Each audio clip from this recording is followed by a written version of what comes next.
তো বন্ধুরা, অনলাইনে কিন্তু বৃদ্ধ ভাতা, বিধবা ভাতা ও প্রতিবন্ধী ভাতা কিন্তু চালু করে দেওয়া হয়েছে। আপনারা চাইলে কিন্তু বাড়িতে বসে মোবাইল ফোন থেকে কিন্তু এই বৃদ্ধ ভাতা, বিধবা ভাতা ও প্রতিবন্ধী ভাতার জন্য অ্যাপ্লাই কিন্তু করতে পারবেন। তো সেই জন্য আজকের ভিডিওতে দেখিয়ে দেবো অনলাইন আবেদন কী করে করবেন। এরপরে আপনার অনলাইন আবেদনের সঙ্গে কী কী ডকুমেন্ট সাবমিট করতে হবে এবং আবেদনের পর স্ট্যাটাস আপনি কী করে চেক করবেন। অনলাইন আবেদনের পর আপনার কী করতে হবে, ভেরিফিকেশন কী করে হবে, টাকা কবে ঢুকবে, সমস্ত কিছু কিন্তু এই ভিডিওর মাধ্যমে আপনারা পেয়ে যাবেন। তো সেই জন্যই ভিডিওটা কিন্তু মনোযোগ সহকারে দেখুন। আর আমাদের চ্যানেলে নতুন থাকলে চ্যানেলটিকে সাবস্ক্রাইব করা কিন্তু ভুলবেন না, আর পাশে থাকা বেল আইকন অপশানেও কিন্তু চাপ দিয়ে দেবেন। তো চলুন আজকের ভিডিওটা শুরু করা যাক। তো সবার প্রথমে আপনারা কী করবেন, সবার প্রথমে আপনারা এই উমং যেই সাইটটা আছে ওতে গিয়ে ওই 3 ডট অপশানে কিন্তু চাপ দেবেন। এরপরে আপনারা লগ ইন অ্যান্ড রেজিস্ট্রেশন বাটনে কিন্তু চাপ দিয়ে দেবেন। এখানে ক্লিক করে দেওয়ার সাথে সাথে নেক্সট পেজ কিন্তু আপনাদের সামনে ওপেন হয়ে যাবে। এবার এখানে যা যা বলে দিয়েছে সেগুলো বসিয়ে আপনারা লগ ইনটা করে নেবেন। লগ ইন করা হয়ে গেলে কি করবেন, এরপরে আপনারা সার্চ যে অপশানটা আছে সার্চ অপশানে চাপ দেবেন। তারপরে আপনারা সার্চ করবেন NSAP লিখে আপনারা কিন্তু সার্চ করবেন।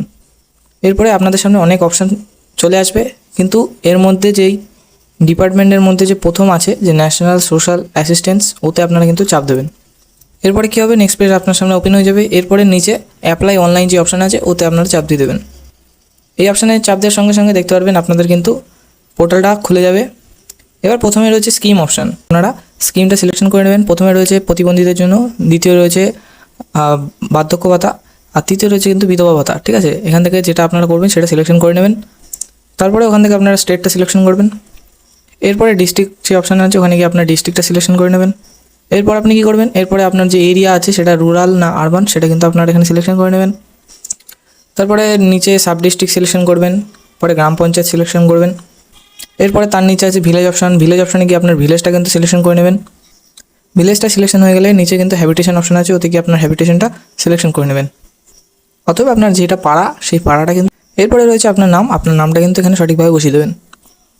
তারপর আপনার বাবার নামটা নিচে বসিয়ে দেবেন। তারপরে আপনারা জেন্ডারটা সিলেকশন করবেন।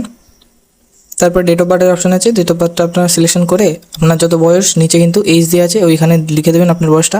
তারপরে আপনি কী কাস্ট সেটা ওখানে লিখে দেবেন। আর তার নিচে আছে অ্যাড্রেস, অ্যাড্রেসটা ঠিক মতন করে আপনার যে অ্যাড্রেস রয়েছে সেই অ্যাড্রেসটা কিন্তু এখানে ঠিকঠাক বসিয়ে দেবেন।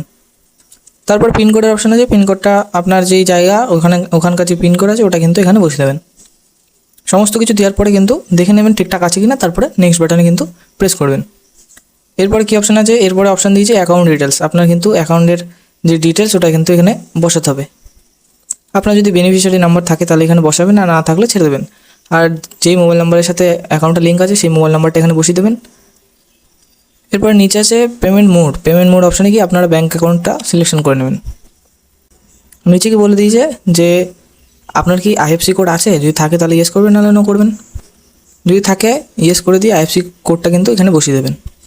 আপনি যদি IFSC কোডটা যদি বসিয়ে দেন তার কিন্তু আপনার ব্যাংকের নাম শো হয়ে যাবে, আর সমস্ত ডিটেলস কিন্তু এখানে অ্যাপ্লাই একে একে হয়ে যাবে। এরপরে লাস্ট কি আছে, ব্যাংকের অ্যাকাউন্ট নাম্বার, আপনার ব্যাংকের অ্যাকাউন্ট যে নাম্বারটা আছে ওটা কিন্তু এখানে বসিয়ে দেবেন। অ্যাকাউন্ট নাম্বারটা বসিয়ে নেক্সট বাটনে চাপ দেবেন।